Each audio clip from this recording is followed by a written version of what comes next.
You know I'm right. Nick Durst here with Joe Calabrese. And Joe, oh my gosh, what a guest today. This man was elected to the Naismith Hall of Fame in 2016. He led the Spartans to a NCAA Division championship in 2000, 2009, 8 Final Fours, 10. Oh, wait, sorry.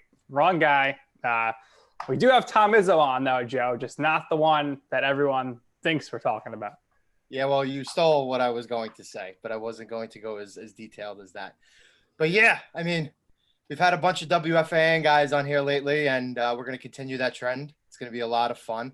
We're going to hopefully talk a lot about Staten Island here. So hopefully our Staten Island listeners will really, really enjoy this.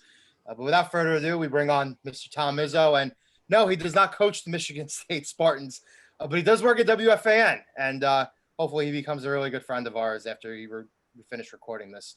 Tom, what's up, man? How are you? What's up, guys? Yeah, we can be friends. Depends how you treat me during this interview. So Tom is the digital content producer at WFAN. So he's shooting, editing, and distributing all original WFAN content throughout the day and does video editing as well. You see his work on Instagram, Facebook, Twitter, radio.com, you name it, it's there. Tom, does it ever get old when people tweet you about Michigan State thinking you're Tom Izzo? Those tweets aren't directed at me. Those aren't directly for me. No, those tweets, those are awesome. Those are great. I don't get as many as people think. The thing is, I retweet every single one and I respond to it. But no, it doesn't get old. I think it's really funny. What I try to do with those is I respond to those people as if they are talking to me, as if I don't know the coach exists. A little pull back the curtain. But yeah, that's awesome. That's so much fun. That's so cool that happens. I saw recently someone tweeted you a picture of their child dressed in their Michigan State. That was a good reply there for you. And again, I act as if it's for me, and I just say, "Oh, this random person tweeted me a picture of their kid, and they thought I should see it." And very handsome young man, and I wish them luck in their in a long life. So you got to do.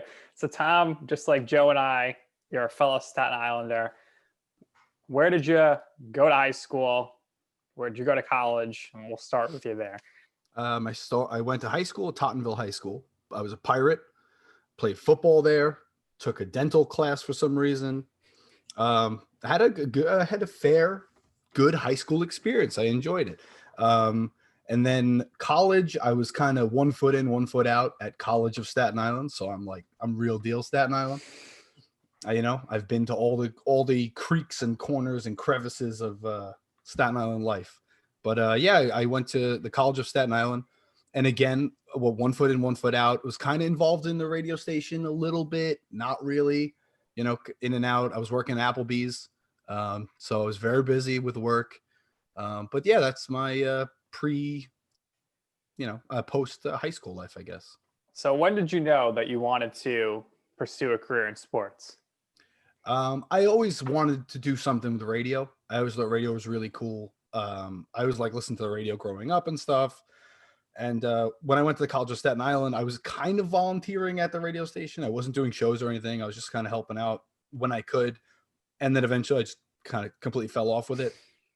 And then I started listening to Boomer Carton when I worked in the fish market. What year would that have been? That was early on in the show's life. I don't know, 2010, 2011, something like that. I started listening to them and I really got into WFAN. I was listening to them and Howard in the fish, doing deliveries in the fish truck. And then eventually the business that I worked for was kind of we're going to cut back a little bit. We're going to cut some expenses. We're going to have to drop our subscription to Sirius. So I was all about it. It's I listened to the Fan all day anyway. So, and I became addicted to the Fan and mainly the Boomer and Carton show. And then obviously I became one of those people that just listened all day while I worked. But that's when I was this is really cool. And I want to do that, what those guys do. So you then become a host of a morning radio show, 90.3 FM, a live music show. You're doing stories, radio skits. How did that opportunity come about? Well, I was listening to Boomer and Craig. This is a wacky wave. This is all right. So I was listening to Boomer and Craig. And at the time they had Jay Moore on the show. Comedian Jay Moore, and he plugged his podcast. So I'm oh, let me check out that podcast, and I liked it. It was funny. He had on Adam Carolla as one of his guests. Started listening to Adam Carolla. Then I checked out his podcast. And the thing Adam Carolla would talk about quite a bit was how he got into the business, how comedians get into the business, how all these people that do this kind of creative work that comes out of their own brain business. And it was like such a cool story. And I was like, I want to have a cool story. I was at the time, actually, I had left the fish market. I was working at a infusion pharmacy warehouse in New Jersey in South Plainfield, right by Piscataway, right outside of the Rutgers campus. So I started looking up, where can I volunteer? Where can I put in the time for free? Where can I put my skills to the test? Because I have like a little bit of, I'm computer savvy. I knew a little bit about editing photos, very little about editing sound. So let me put it to the test. And I started calling them like crazy. I started showing up on campus after work, before work, seeing who I can talk to. Eventually, somebody finally got back to me. I was leaving demos. They had a window open, I remember. And I would make demos and throw them in the window with all my information. Eventually, somebody called me back and was like, listen, man, like, you can just volunteer here. You don't have to throw demos in the window. You don't have to do all this crazy stuff. And I did the training courses and everything. And I started doing shows at 90.3 The Core at Rutgers in the Piscataway campus. Pretty much immediately, mornings were open. Nobody wanted to work 6 to 9. So I would work 6 to 9. That was their shift before I went to work. So I would do 6 to 9 as many days as I could. I had guaranteed Monday, Wednesday, Friday. So I would do 6 to 9, which was so crazy to think about now, like leaving at like 3 a.m. to go do my like pretend radio show that nobody was listening to on college radio, but it was so much fun. And then I would pick up any shifts because they had this really advanced like scheduling system, and you'd get alerts if people would open up shows, give out, hey, I can't work tonight. Can anyone take my shift? It was all volunteer work for free. I didn't attend the college, by the way. I just was in the neighborhood. So I would pick up as many shifts as I can in the morning, and then I'd go to work, and then pick up as many shifts as I can at night. And I just like learned how to edit, learned how the radio worked a little bit, like from the ground level by myself, just learned how to do stuff. And it was a really awesome experience. Yeah, I mean, it sounds like it's really helped you right now with your current job. And then during all this, you worked for, hands down, the best local independent sports site, Double G Sports, covering the Somerset Patriots. And I don't know if you know this, but the website that this show is on, In the Zone, was Double G Sports. So you're right back here with Greg Snyder, right in the mix right now on the show. That. So awesome. What was your time like there? I mean, had to be pretty cool going into a clubhouse with the Somerset Patriots, doing interviews, really having full access to the players. That was really cool. I just saw it posted online, like, hey, want a career in sports or want to do entry-level kind of sports stuff? And you know what? Why not? I was working again at the pharmacy in New Jersey, the warehouse in the pharmacy, and I was doing the morning shows and all that. And I figured, you know what? If I could pop by a couple games at night, why not? I mean, me and it wasn't my wife yet. We were just dating and we had moved in together. But like, we weren't like married yet. And I was like, you know what? Like, I don't have kids or anything yet. Like, why not? I can spend a couple nights at the ballpark. So I'd go down there and I'd watch the games. I'd write for the website. I'd go in the locker room, interview guys. And the really cool thing about that was I got to meet a lot of cool people at Somerset. Sparky Lyle was always like hanging around. So that was like a thrill for me at the time. And I would do interviews with them. And the Patriots, after a while, were like, hey, can we tape some of these interviews? Yeah, I don't care. I was just recording them on my audio recorder. So they would tape them, and then I'd go to the next night's game, and it would be on the big screen. Like nice. Me, I was obviously, they zoomed in enough to cut me out of the video. But so your hand. Exactly. It was my, like, you'd see the edge of my hand in my phone next to the player's face while I'm asking, well, walk me through this at bat in the fifth inning when you hit the game tying home run. But that was really cool to like, oh wow, like they just used my stuff. Like, that's so awesome. No credit. I mean, let's be fair. I wasn't getting any credit for really doing what I was doing for that website anyway at the time. But yeah, that was really fun. I had a good experience with that as well. That was cool. So then, everything, the tides turn here for you in the better direction. If I'm not mistaken, you started doing some songs for Boomer and Carton. How did they get attention to that stuff, and how did you leverage that into your start of your career at WFAN? So I know a couple people that work at WFAN.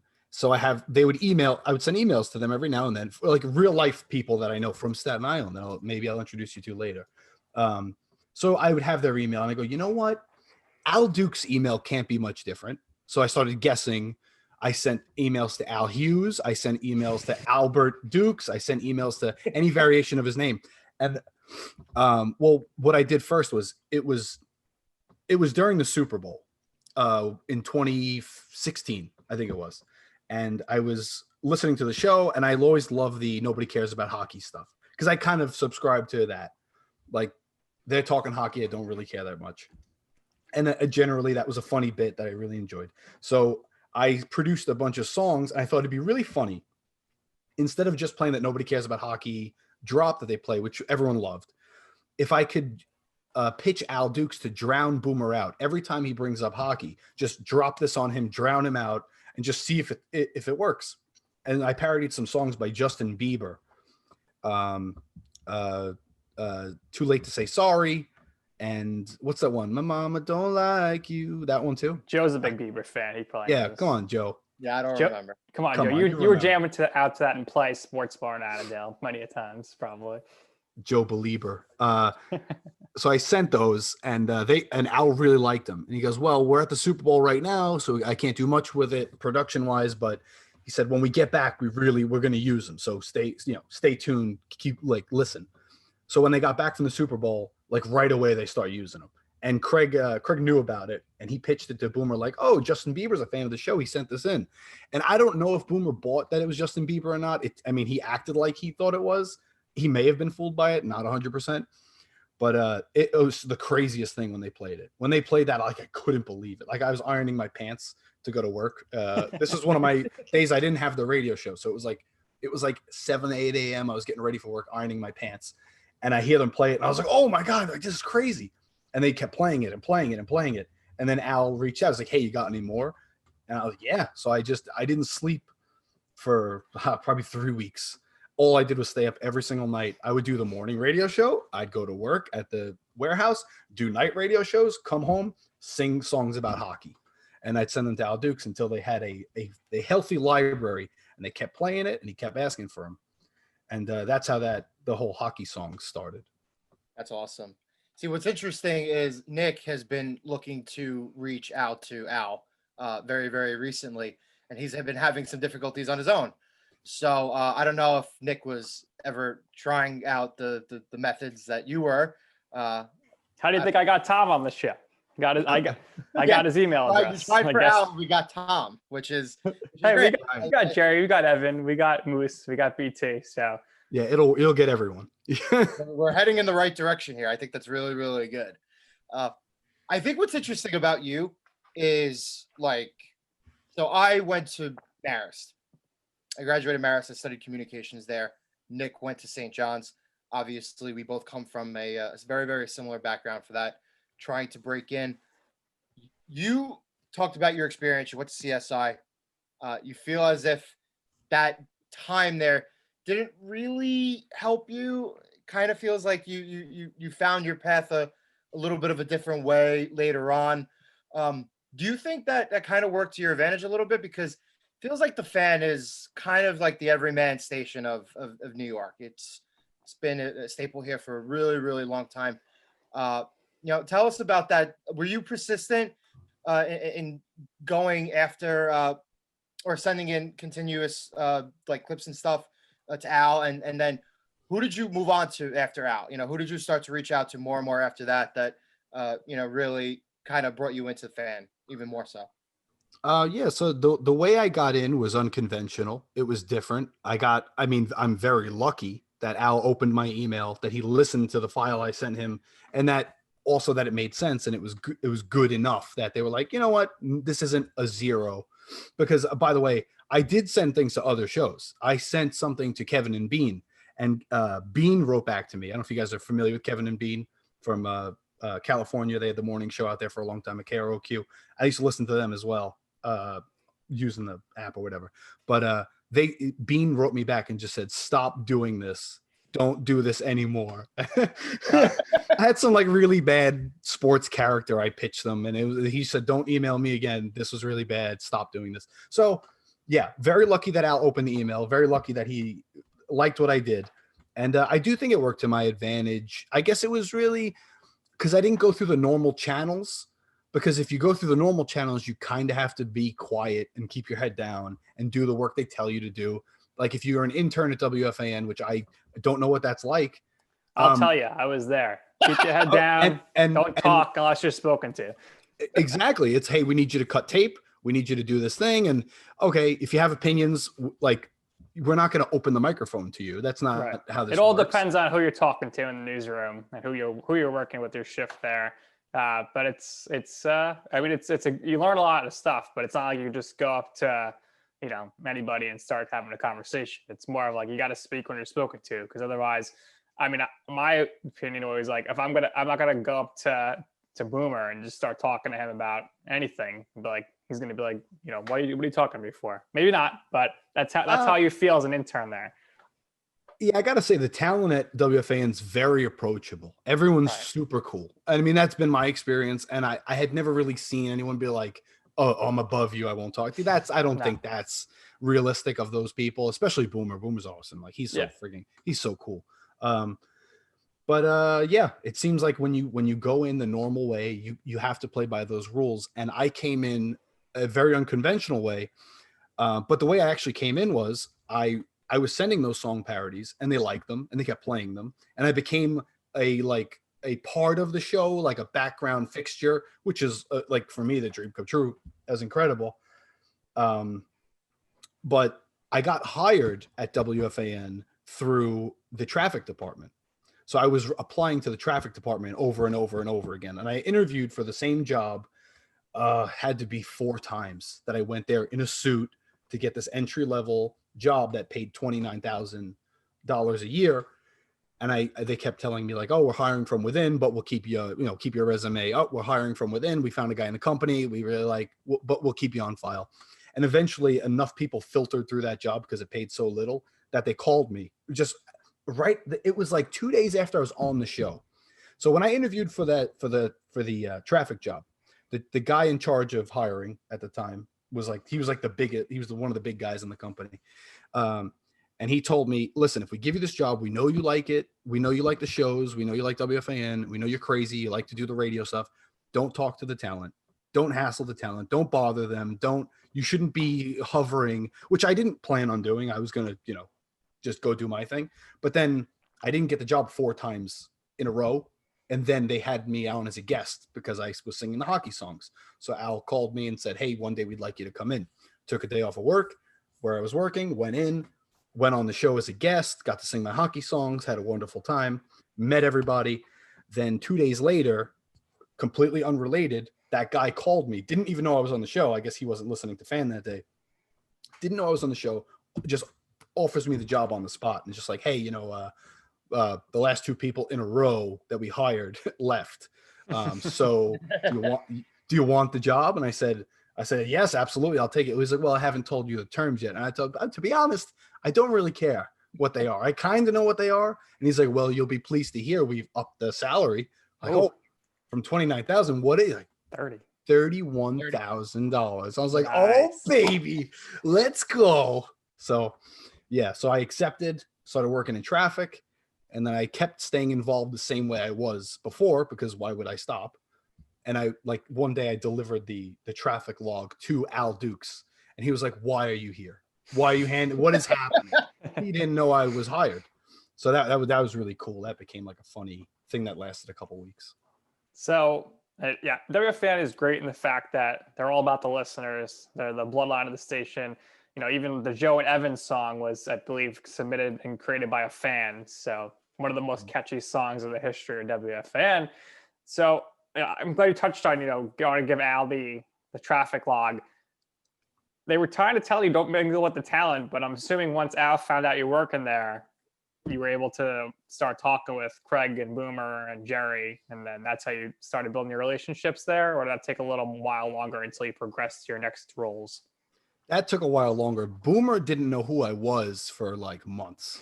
Like, there was one time that they played a hockey song, and he knew the name Tom Izzo because I was there, and the coach and all that stuff.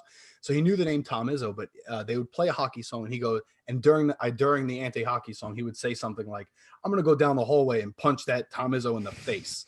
And he would say that, and then I would hold the door for him. And there was one day him and Boomer and Phil Simms walked through the door, and he just went, "Thanks." Like, moments after he said he was going to punch me in the face. No idea who I was. Another time I took the elevator with him. He was, I mean, I just, I only met him the one time. I didn't expect him to remember me, but it was a funny like couple months. And then I remember Eddie telling me, you're not going to be on Boomer's radar for months. Like he's not going to know your face for months. And that's kind of what happened. So that was pretty funny. And as far as Craig, I only really interacted with Craig at that time at like the softball games. I would just send stuff in. I wouldn't really, I kind of heeded the advice or the warning of that manager that hired me. Like I really wouldn't hassle them. I wouldn't go, "Hey guys, it's me. Let's hang out and do." Well, what do they want? What would come of that? It wouldn't be good. You know what I mean? What am I gonna do? So I just did my thing. I would make bits. I'd make songs. I'd make silly pictures. I'd do silly Twitter things, and I'd kind of share them for the show, and that was cool. And if I talked to anyone the most, it was Al Dukes and Eddie Scazzeri. Mostly they were like very accepting of my like radio nerd brain, and they just appreciated the weird sycophant like fandom I had for the show. First time you see Mike Francesa, starstruck at all? It was cool to see him. It was actually the first time I saw him. I was working in traffic, and I went to the elevator, and this was back in the day. Elevators were different at that time at the building. Now they're out of control, like with all the protocols and stuff like that. But I pressed the go down button, and it like opened immediately, like boom, the doors open, and Mike's just right there. And he was like shocked. Like I was walking in, like I was an idiot. I didn't think like let the doors open in case there's people on the elevator, let them get off. I was just standing like, I'm going to get on the elevator. And Francesa's just boom, he's right there. He's got the sunglasses on. And I was like, oh my God. I just stepped aside. I let the man, I said, "How you doing?" I got out of the way. He went his way. I went my way. But that was the first time I saw Mike. And that was, there was definitely, I felt some electricity come off him for sure. Yeah, when I went to interview after I was done talking to Eddie, I got in the elevator and Eddie's like, "Hold on, Joe's gonna ride down with you." So I was taking the elevator with Joe Benningo talking about Matt Harvey's first career start the night before. So that was quite an experience.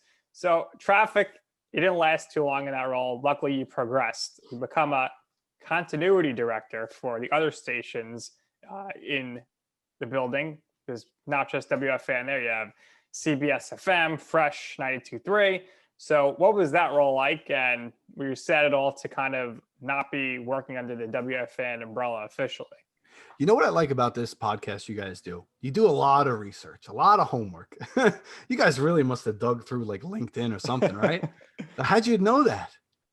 Well, we may not be I'll put it this way. I might not be a sports insider, but I'm an insider on the inside. So he should be working for the federal government. He's the best investigator, the best partner. Like we do our research. I mean, we had a guest on previously, Mary Carollo from NBC, and it turns out I did some research, and her and Mike Francesa are cousins. So that was like a super deep dig right there. I didn't even have to use Ancestry, DNA, or anything. But just the normal methods. You talk to people at different places, and good old LinkedIn and social media as well. Wow. I look forward to any other surprises. Maybe you'll find some like me and Tiki Barber are cousins. Who knows? That'd be awesome. That would be wild. That would be great. Spend Thanksgiving at Tiki's house. That'd be sick. Well, quick story on Tiki, very nice guy. When I was interning, they call the phone from the front desk at the bullpen. They're like, "Oh, Tiki Barber's here. Can you come out and get him?" I was like, "No problem. I'm going to jump out of my seat to get this guy." And he introduces himself to me. And I'm like, "I know exactly who you are, but I appreciate you shaking your hand and telling me you're Tiki Barber." Yeah, he's a super nice guy, Tiki. The CBS Sports Network and WFAN are right next door to each other. So I've run into Tiki every single day. I was going to say a few times, but it's every single day. We also had BT on a couple of episodes too. BT, very cool guy. He's awesome. Yeah. But as far as the continuity director position, so what happened with that was I get the job in traffic. This was just a higher level of traffic job. So I get the job in traffic, and after 2 weeks, someone's leaving the company above me in the music stations. So I, again, throw my hat in the ring. I email the same boss that just hired me 2 weeks ago.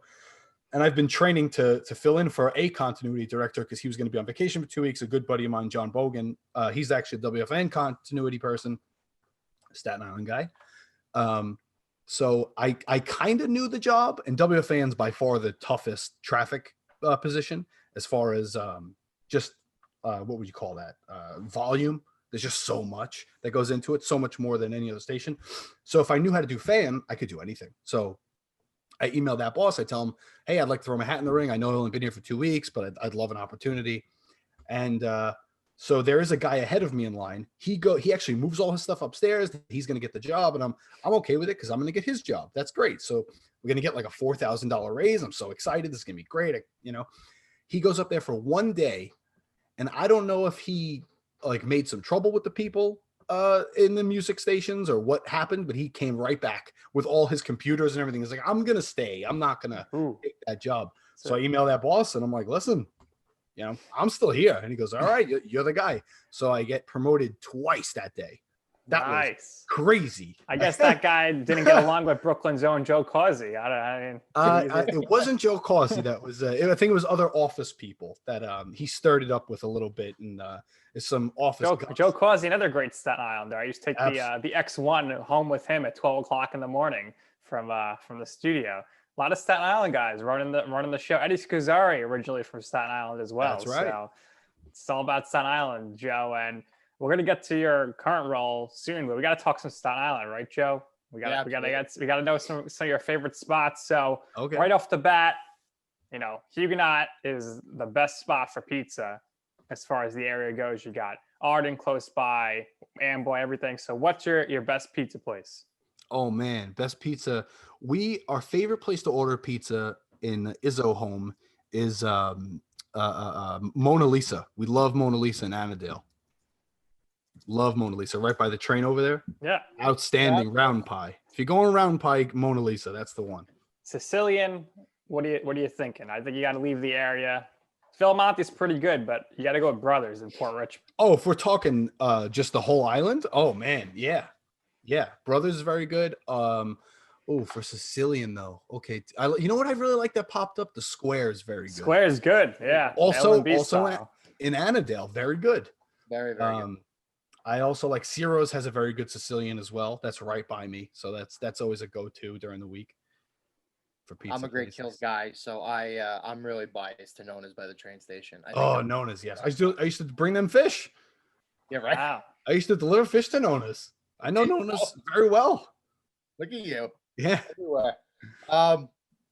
Obviously, Lee's is probably. I think if you polled most of the people who we know, Nick and I are our friends. I think Danino's obviously near the tops of the list. I hear a lot of Danino's is overrated talk right now, lately too. I think they're kind of getting usurped by Lee's. I hear a lot of Lee's number one, Joan Pat's, all the Staten Island staples. But usually I order from Nona's, very, very close by. And I ordered Campagna a lot too. I really, really like Campagna. Yeah, those places are great. Everyone you just named is awesome. Lee's is a different kind of animal too. It's like that. I don't know how would you describe it? It's like a bar pizza. It's awesome. It is awesome. And also Danino's is legendary on Staten Island. Joe, you're gonna kill me here. I never been to Lee's, so we're gonna have to do a remote show there with Mr. Izzo once things are reopened. I'll meet you guys at Lee's, no doubt. Oh my god, how have you never been to Lee's? Never been there. Never. I guess I can't go now, right? It's probably closed. You do some takeout. I'm sure. Yeah, maybe. Right? Are they still working? Are they still operating, making pies in there? They have to be. I would think so. That's their main source of income right now. Tom, I want to throw one more place. Let me give you one more spot before we stop. Reggiano's. Reggiano's 1 and 2. Reggiano's 1. God. The lunch specials, the daily specials, the heroes, the dinners, huge portion sizes. I'm going to give you a tip. Their wings. Good. The wings at Reggiano's. All right, people go nuts for the Reggiano style wings. It's like some Parmesan garlic and like lemon situation. Get the buffalo wings. Get them mild. There's no wings that are like that. They don't exist. It's the only place I've ever had that makes them the way they make them. Get those wings. Just treat yourself. Get yourself. And you know what, too? Sign up for the text messages. They text me every night. Where Reggiano's like, I got to sign up. Oh my god, the specials. We order Reggiano's at least once a week, and when they do a special with you get like a half tray of wings for like $20. That's unbelievable. I have wings for 3 days. Last week, my wife and I got the stuffed shells tray, and then now stuffed shells. We got the eggplant rollatini. We got a $9 pizza and a chicken franchise hero. Can't beat that for 30 something bucks there. Good stuff. And now we got to go out to the other big topic here in Staten Island, which is your top bakery. Me and Joe are probably in agreement. There's only one right answer here, but there are a lot of good bakeries in Staten Island. There's only one for me. There's only one. Sal's Bakery in Tottenville. It's opened in the past year. It's good. And it's unbelievable. Unbelievable banana cream pie, 7-layer crumb cake.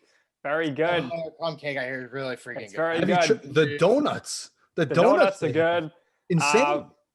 Other good Bella Bocce's pretty good by Reggiano's. La Dolce, it's good. It's gone downhill a little bit in the past. Annandale Bakery is good. A little overpriced. But Joe, tell them the best bakery in Staten Island.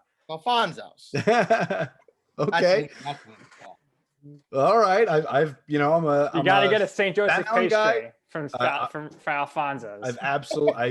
Alfonso's has been a part of my Staten Island life 100%. But I'm telling you guys, Sal's is good. Sal used to work at Alfonso's, I heard. That's right. Yes, he did. What do you know? Guys know everything.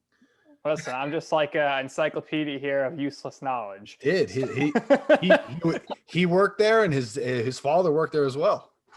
Yes, amazing bakery genes there. It's incredible. So gotta love this Staten Island food. People just don't understand how good it is. Let's talk a little WFAN here. When I was there, one of my favorite parts of the job had to be working the morning show and Craig buying breakfast. He never knew what we were going to get. We're going to get pizza for breakfast. We're going to get bagels, Chinese food. Always a great experience. So I don't know, if you experienced this in your time at all there, but I hear stories that when there's free food in the newsroom, the traffic and everybody else comes running and they're like absolute vultures stealing the food. Yeah, it's a bloodbath. It is. It's horrible. It really is. Like we did a video actually once. I don't think, you know what? Maybe we didn't post it. Maybe I can share it with you guys if I still have it. We had this one pizza place that used to come in. Oh, what was it called? I can't remember their name. They were really good though. And they just popped up and they were doing business with WFAN and they dropped off, they would do a weekly drop of pizzas. And that was like a bum rush to that area. And when I started doing video at WFAN eventually, my desk was right in that main newsroom. Do you remember how the newsroom was? Yeah.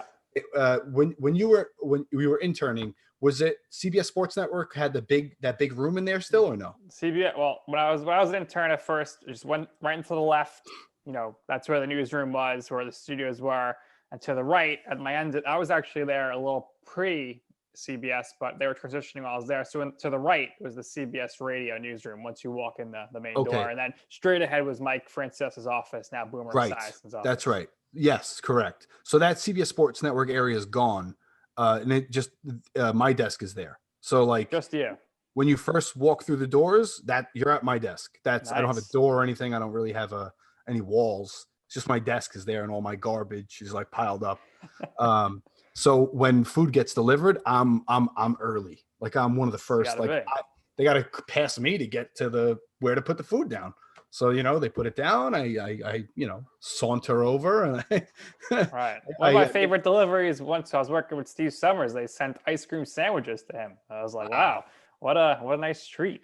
But, talking about offices, I did ask Evan and Jerry this, but they were unsure. But, when Mike retires the first time, Boomer gets the office, the big office. When Mike comes back, where was he? Did he have an office? Was he just in and out? And how'd that work out with Boomer?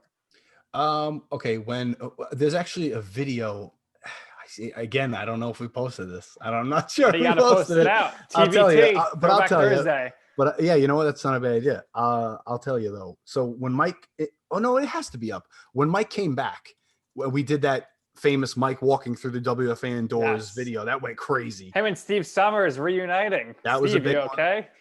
That was a big one. Steve was missing for a while. It was very upsetting. That's when Steve came back. That was a few weeks later. Yeah, different video. But when Mike came back in through the doors and he went straight to that area because they had set up a space for him. So when he walks in, he sees this big star on Boomer's door, which I hung yeah, I hung Boomer star on the door. That's another story. But he saw the big star that said Boomer on it. I think it was for that reason. And then when Mike went, he turns right up the hallway. He says, "Oh, I remember that office," and just like walks past it. But it's such a great video of him. Like he looks at it and is like, "I remember that door." And it just goes. And so they set up a. They just took. There's a whole row of offices in line with that along the wall with windows. Yeah. So Mike had a pretty nice office anyway. I mean, that was the big office with the door and like no windows and like a window to outside, but not so anyone can see you. So that was considered like the big office that Boomer occupies now. But yeah, Mike took I guess it would be considered like a manager's office. It's a nice office. He didn't get any schlub office. Nice. Yeah, I mean, the only thing I really remember about Mike's office, because one time the door was open and I thought I was in Costco because there was crates of Diet Coke, legit, like no joke. Like you always heard the rumors, but like they were just stacked up. So that was incredible. Now, of course, Boomer has some intruders in his studio, which is quite unfortunate, but you know, you always love hearing those stories about the office. But you know, back to you here. How did you then transition from the traffic department with CBS Radio at the time to your current role with WFAN exclusively as the digital content producer? And I think you were ahead of the curve here because since you started there, basically radio.com has done exactly what you're doing. They've emulated that stuff and just done it for all Entercom's platforms. Yeah. So when I was working in traffic in the continuity role for the FM stations, while I was doing that, I still never unplugged from WFAN. I always listened. I was still a huge fan. I was still sending song parodies. And now I evolved into recording like different bits and stuff, like the election stuff and all the other, was it 2016 was the last election? So I was sending just whatever I could think of, I'd whack up in GarageBand and send them, and they liked it, so they kept playing it. So I stayed in touch with those guys, and then I eventually started playing softball with them because, like, I have two skills in my life. I played baseball my whole life growing up, and like softball. So I play on like a competitive softball team in Staten Island, which I'm sure you guys know. That's backbone Staten Island stuff. We play Saturdays, the Almighty Ducks. Oh, there we go. Willowbrook. Yeah, absolutely. That's where the championships go down. Willowbrook 5. That's our home field right there. That's the big field. Willowbrook 5. What's the name of your softball team? We're the Heaters. Oh, the Heaters. Good team. You guys always win. Yeah, we division. Do. Let the people know. What do you think about Mike Pirano, the commissioner of the softball league? He's a nice enough guy. Mike's crazy. Anytime I see him, I can't help it. I give him a hard time. He's a nice enough guy, but his rules just don't make. See, that's the thing with softball. We're going to go off on a whole thing. Forget WFAN. Now we're going to talk about softball. The softball rules in Staten Island don't make sense, and that's the thing that just drives me crazy. And I always say to the guys on my team, like, you got to let me go to this meeting. You got to let me talk at the meeting. You got to let me go up there in front of everybody. The annual owners meeting. Yes. Big you got to let me at the JCC on the North Shore.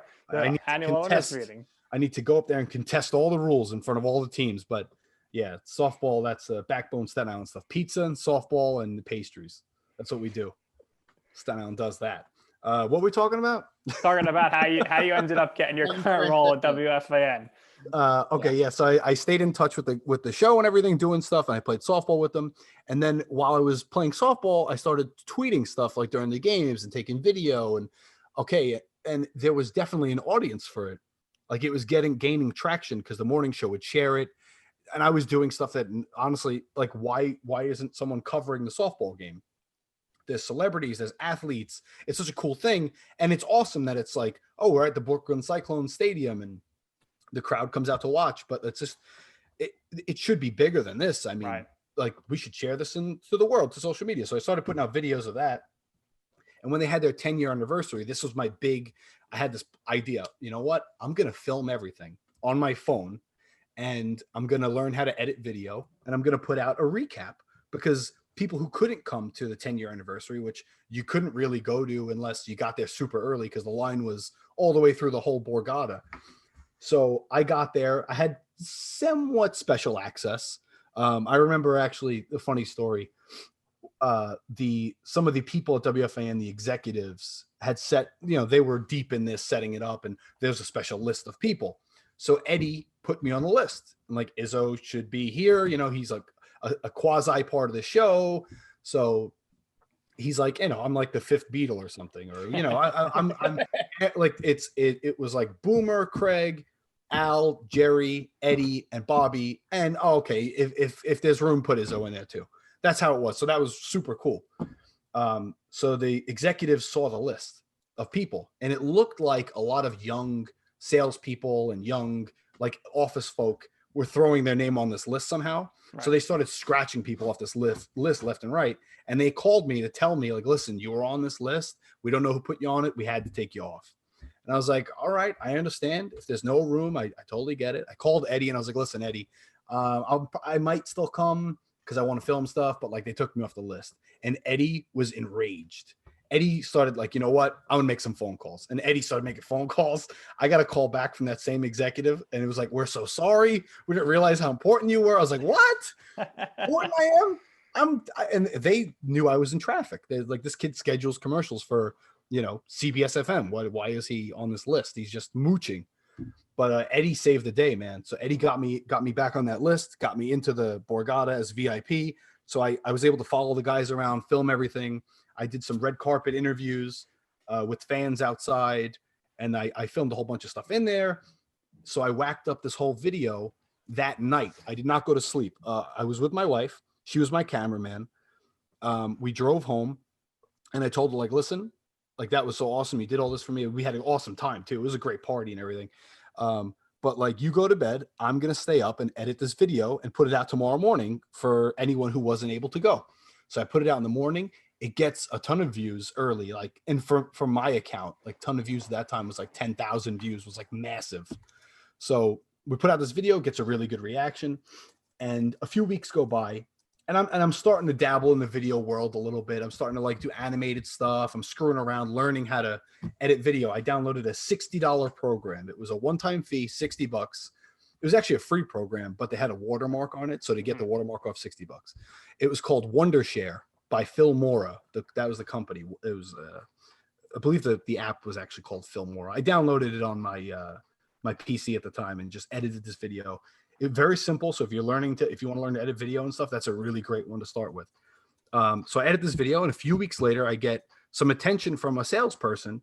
And he goes, so you did the video at the Borgata? Yeah, I was down there. I did it. And I thought I was going to get in some trouble for overstepping or something. And he's like, that was my client that sponsored the event. It was Jersey Mike's. He's like, they loved it. They loved what you did. We didn't have anything to show other than some photos that like the promotions team took, but we didn't have this like in-depth behind the scenes, like kind of cool video. Do you think this is something you can like do? I was like, I'd love to keep doing it. I'd love to help out sales and not get in trouble mainly. So one day he's like, all right, I'm going to set up a meeting with Mark Chernoff. This is Bob Gelb, by the way, legendary WFAN salesman, a former producer of the Ima Show, and Mike and the Mad Dog.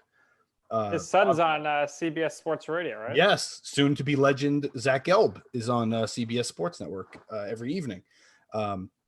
So he tells me, I'm going to set up a meeting with Mark Chernoff, if you're okay with that.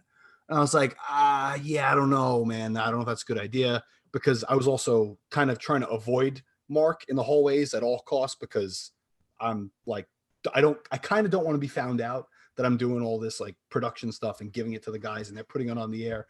And we kind of like, we took shots at a lot of people, like WFAN talent, just poking fun. So I didn't want to like have a face to go with my name. And eventually one day he comes to my desk and I'm doing like my continuity work, schedule commercials and stuff. He goes, all right, we got a meeting with Mark in 20 minutes. I was like, oh no. All right, let's go. So we just go. We go in his office, and apparently it was Mark's idea this time. So I didn't know if I was in big trouble or if it was going to be good. It turned out to be very good. And he's like, listen, we love what you're doing. We recognize it's gaining a lot of traction. The morning show really likes what you're up to. They want you to get involved somehow in content. And, we really don't have video ever. We don't have any really content on the WFAN social media. It's really just articles by these writers that I don't know if they're freelance. I don't know if whatever. I still don't know who these people are, but I don't know where these articles come from. I have no idea. But this was it was change of pace. And think about, I don't know if you guys remember what fan social media was like at the time. It was just articles all day. This could have been any random Right. sports blog. Not And even about sports sometimes.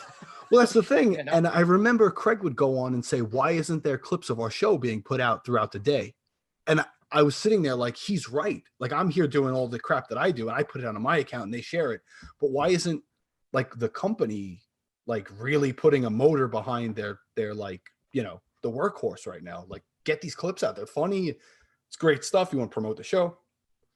So I kind of took what he said and was like, he's right. I want to do that. So then I had the meeting with Mark and Bob, and I spoke to them about it and just kind of gave them my ideas about what I think works and how I think it can look and how it can grow. And like, why aren't we doing this? Everyone else is doing it. And they were on board. They liked everything I had to say. And not too long after that, they offered me the job. They created a position for me to do this in WFAN digital. So it was me and one other guy who ran the website. And that's how it started. And now it's a snowballed. Yeah, no, this is a good segue for what I wanted to bring up to you. Obviously, the relationships that you develop with the morning guys really snowballed into something that was much greater than you probably ever really anticipated, right? Yeah. So you kind of started touching up about on this. Obviously, now we're WFAN social is pushing out a lot more of the live clips and a lot of the best segments that happen throughout the day to the social platforms. But I want to, for the listeners, I want you to talk about how your day-to-day duties have changed since you first took over the job. What is your specific role in helping to prepare the shows? Because now they know who you are. Eddie Scazzeri is getting you in whenever you want. All the executives like you, I would assume so, right? You're now a legitimate part of the show, and you're not like an ancillary part of the show. You are a legitimate part of the show. Are there other specific examples of things that you could think of off the top of your head where you knew immediately, either whether it was the night before or the morning of, you knew there was a piece of news or maybe a trending topic or something that you realized like, this is going to be great on the show.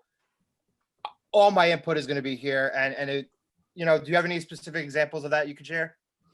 Yeah. Well, I don't think I'm that important to the shows. I'm not going to put myself in that world. Like, I'm not Boomer and Geo's, like, you know, I'm not like the fifth member of the show. I said something like that earlier where I was like an ancillary member, but I still feel like I'm on the, you know, I support the shows. I don't know what they're doing. They don't let me in on the plans, and obviously they shouldn't, because it's, you know, why would they do that? But my thing is, early on when I was making just bits and stuff, and it was everything was anything that's trending. What's the biggest trending topic right now? How can I twist this to work for the show? So like the election was going on, right? So then, okay, I'll do a Boomer versus Craig election bit. And then a day went by and people liked it and they kept playing it. So I was like, you know what? Maybe I can add to it. The election's in a day or two. So I made a Mike election bit. Like, now Mike's got a campaign commercial. Stuff like that. I always tried to take whatever the biggest thing was, like the Oscars. Leonardo DiCaprio finally won an Oscar. How can I twist that to work for the show? So I took Leo's speech and I worked in, like, nobody cares about hockey. So then they played, oh, let's hear Leo's speech. And then it's my terrible impression of Leonardo DiCaprio right in the middle, just going, and nobody cares about hockey. And then thank you. And then everyone, like, the clapping. But I don't know what they're doing ever. The shows are going to do what the shows do. What I'm doing right now is I listen to the shows. When something pops from those shows, I try to jump on it and put it out there for people who either want to see what it looked like while they were listening on the radio, or if you missed the show today, here's a really funny thing you missed, just to remind you, like, these shows happened today. They're really funny. You know, check out Boomer and Geo maybe tomorrow. They'll follow up on this. Or if what is it? Steve Summers Seinfeld thing that happened recently with Boomer and Geo. Like, that was a cool thing. So I think I'm sure there were some people that listened to that show, then heard Steve Summers, then heard the next day they played that audio. Like, that was really cool. For the people who don't know, Steve Summers. So Boomer and Geo brought up Steve Summers' relationship with Jerry Seinfeld. They had a falling out, allegedly. Steve Summers confirmed it that night on his show, which I would have to assume they either listened to the show and heard that and then called Steve and told him about it, or they watched the video and called Steve and told him about it. Either way, that's the goal, is to get that kind of interaction to happen and keep happening, where if you missed it, now here it is for you in a little nugget. You can watch it online and just check it out. But yeah, as far as that stuff goes, yeah, I'm not deeply involved with production of shows in any way. No one tells me really what to do. They may tip me off, like we have a guest coming up or something like that, but it's no one really pushes me in any direction to do anything or anything like that. Yeah, and I really appreciate all the work you do. Not everybody can sit and listen to the shows all day, so you got to check those juicy parts out, courtesy of Tom Izzo. We no longer have the Mike Francesa app, so my buddy Anthony Gallo isn't putting out those clips anymore. But all the same, I had a similar role in 2019. Joe knows this. At MLB Network, they did a baseball show, Change Up. It was airing on the String platform DAZN. Shout out to my guys, Scott Rogowski, Adnan Verk, who are hosting the show. And I'd sit in their production meetings, and then I'd be in charge of, I guess, similar to what you're doing, and taking the live stream of the show, clipping that, and getting it onto social media in order to get some traction. And the sad part is that the clips I was picking were getting more views than the show itself, because nobody wanted to pay to watch the show. But, I think it's super valuable. I don't know why more shows in general and sports shows all around the world don't follow that particular method of as something's going on live, get the clips out, bring in viewers, interactive stuff. I did the same type of stuff at Bleacher Report. So I think it's the name of the game. And I think, you and Chernoff have really changed the game here with sports. So you should be super proud of yourselves. And I think what you need to do next year, if it's in person, you got to film or live stream Evan Roberts and the WFAN fantasy baseball draft, because that's all we ever hear about behind the scenes. Yeah, that I don't know that I could film that. We talked about it once, but I think too much wackiness goes on that it's like I'd be bleeping out most of it.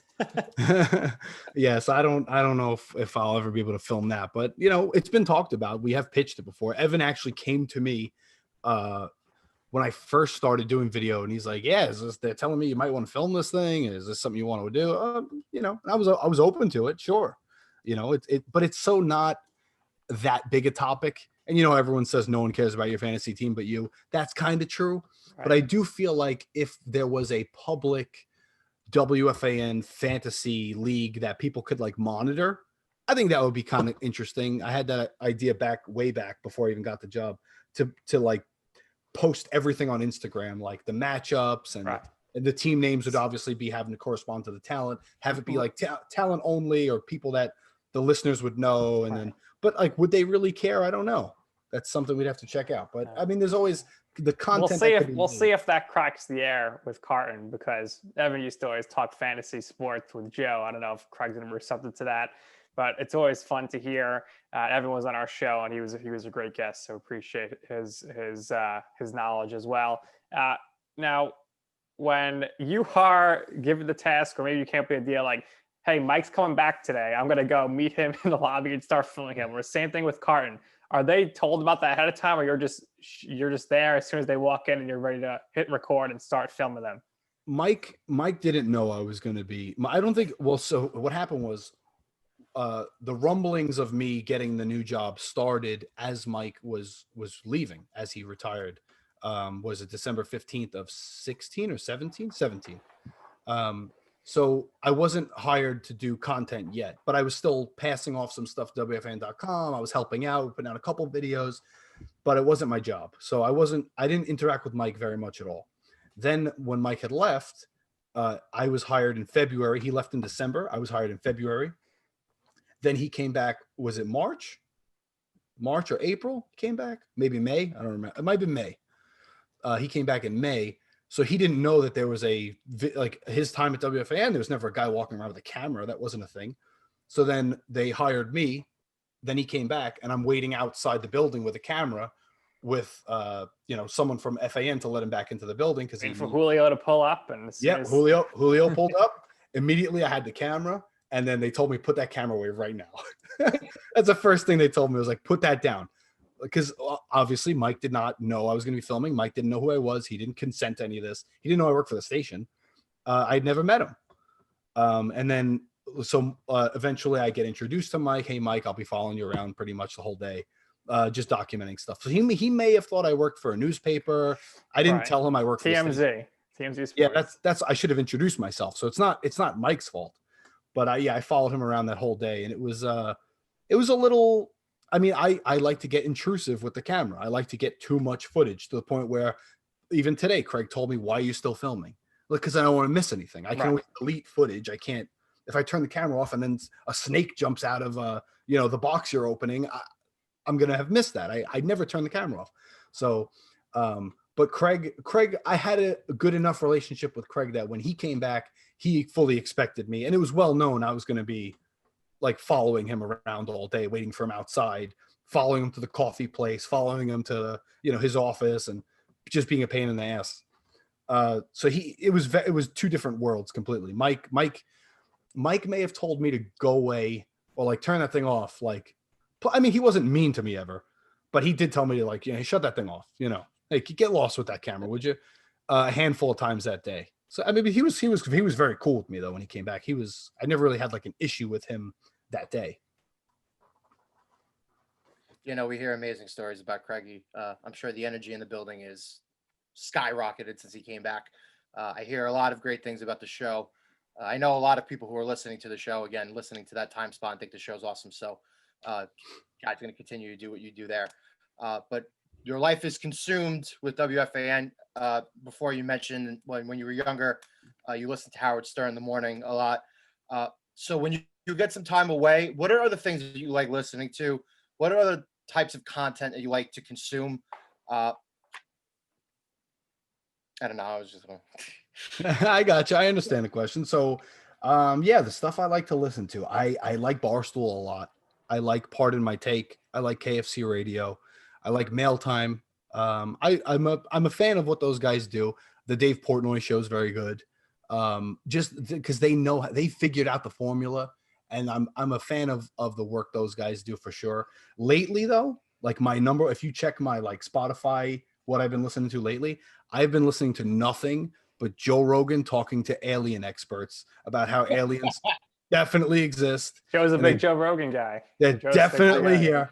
I'm just getting into Rogan recently. I'm not deep in the game, so I'm pretty new. But when he has these like UFO experts on, oh my god, it's so great.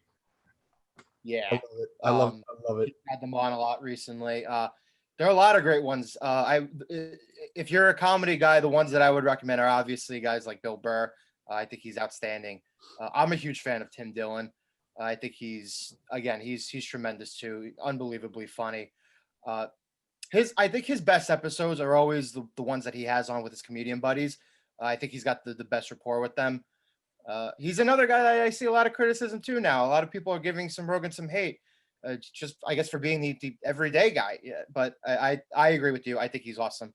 Barstool I used to listen to a lot. Nick's not as much of a fan of Barstool as I am, but I've kind of started winning them out a little bit. I haven't really listened to Pardon My Take as much. Me and Nick are huge fans of him. I'm right. It's a great podcast. We obviously recommend it. If you ever need something and you're traveling on the train on your way to work, and highly recommend it. It's a great, usually it's about 45 minutes to an hour or so. Really, really great a great way to spend your time on your commute. No doubt. Absolutely. I've checked out a couple episodes. I listened to the ones with my coworkers. When you guys reached out, I was like, you know what? Let me catch up on these guys, see what I'm walking into. But yeah, awesome episodes. And I was like really excited to talk with you guys about it. Also, the post-game show with Alan Jerry is quite the listen. If you like, I remember just the Al Dukes podcast. I wish that would come back. That was a very good one as well. But the post game was good as well. If you Spotify. I don't know if you guys are Spotify people. We're on Spotify, of course. Well, yeah, that's how I listen to you guys. I don't know if you guys listen through Spotify, but they give you that year roundup. Like, hey, here's what you listen to the most. So my most binged podcast was Al's Boring podcast. And it was all the WFAN interviews. It said I listened to like 11 of those in a row in one day. Nice. So that was my binge of the year. 11 hours right there. It was, yeah. I was just riding. It was before my bike got stolen. I was riding my bike around, just listening to all the WFAN interviews with Craig and Rest Beningo, peace.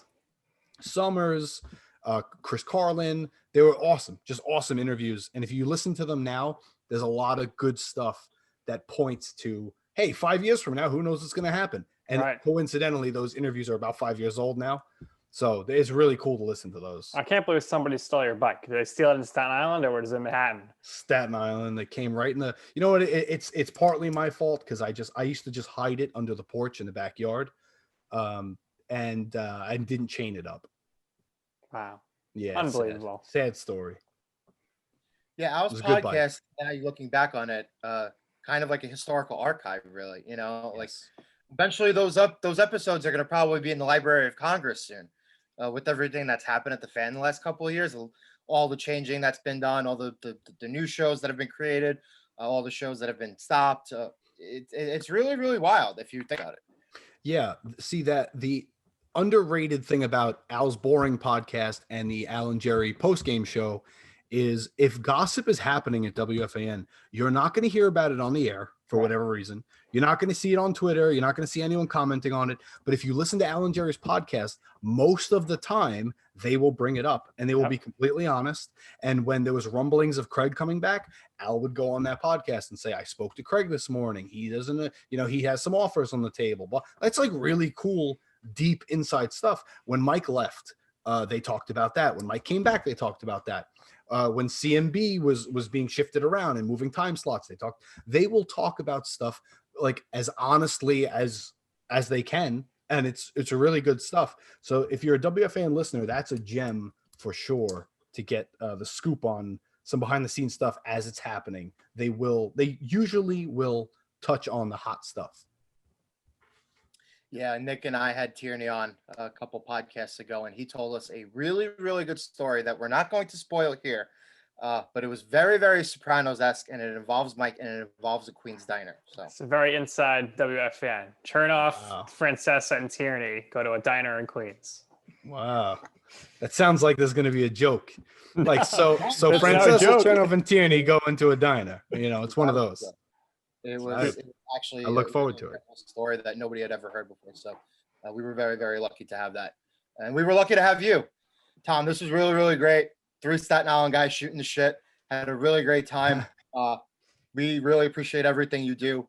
We're going to hope to continue to have all the fan guys on, and we're huge fans of the show. We're going to continue to follow up and support and do what you guys do. We give our guests the last word here for our listeners. You want to share anything? You want to promote anything? Floor is all yours. Appreciate you coming on. Thanks. Hopefully we'll have you again real soon. Yeah, awesome. This is a lot of fun. So subscribe to WFAN on YouTube. Our YouTube's really picking up now. We don't push the YouTube channel enough. The YouTube is super interesting. It's got a lot of longer versions of stuff. It's where the money's at, too. And that's what happens to be where the money's at. So I can go to my bosses and say, look at all this money. But check out WFAN's Instagram account, follow that. We're on the major social medias for the most part. We're not on TikTok quite yet, but maybe we'll figure that out. But I don't know. Check me out on Twitter, I guess. Your Twitter's pretty gold.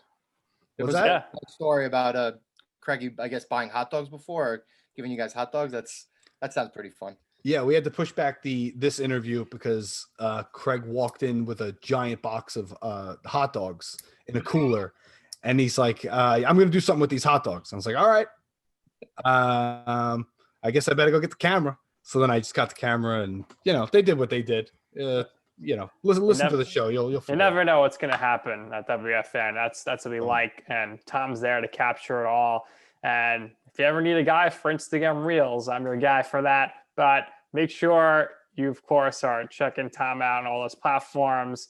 If you want to learn more about Tom, you can find him on Twitter. Just search Tom Izzo. He'll come up first, not the basketball coach as well. And then hopefully next year there is some WFAN softball. So Tom could film Evan's big debut, his first game as a WFN softball guy. I know a few years ago, Team Evan Twitter Baseball took on the Boomer and Carton team at the Cyclone Stadium, but now Evan will be on the softball team, which should be great. You got to get the Moose out there as well. That guy can kick the heck out of a football. So I'm sure I'd be great over at third base. But really appreciate it, Tom. So that's going to do it here for this episode for our very special guest, Tom Izzo from WFAN, not Michigan State. And for Joe Calabrese, I'm Nick Durst, and this has been You Know I'm Right.